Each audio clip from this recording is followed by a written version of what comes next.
The interviews are really intense. This was also something I worried a lot about. Okay, so the interviews are intense partly because there's that self-applied pressure that, oh my God, I'm at a Cambridge interview, I can't get anything wrong. And that's not the point of a Cambridge interview. When you do go into the interview, you realise like it's an informal chat in a cafe. That's how I thought of it. I thought the interviews are a little bit scary, but they can also be really fun in a way. They mimic the supervision style we get taught at Cambridge. So it's all about seeing, are you passionate about the subject? Are you excited about it? Are you curious about it? It's not an intelligence test. They're not going to ask you some really obscure reference questions. Just before my interviews, we were all in a room with the other people who also had interviews that day. And there were people with really heavy textbooks out. They were doing revision, and I remember feeling underprepared and anxious.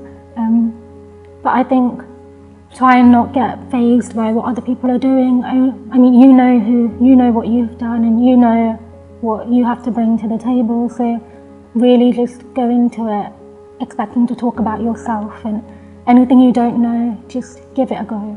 If you speak to anyone, they have some sort of funny story about what happened in their interview.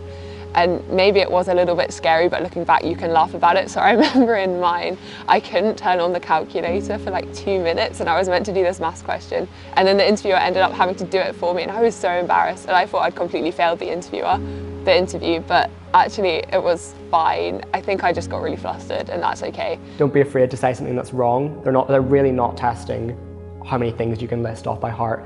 I know that there were a couple of things in my interview that I said that were completely wrong, and they just straight up told me, no, you're wrong about that.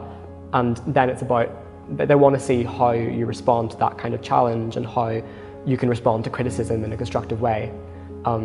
Really, they want to see how your brain works and if they think that their teaching style would be the best for you. You may think that interviews are intense, but when you're actually in them, you'll feel so comfortable because the supervisors and the director of studies are basically normal people. You just know they're just like big nerds, but they're normal people. They want to know if you know some of your stuff and if you're excited to learn more. The point of education is to learn more, not to know everything straight away. And the other thing is, yeah, once the interview's done, don't overanalyze it. I remember spending like an agonizing month and a half, critiquing every detail in my head and being like, I shook his hand too hard, I'm out.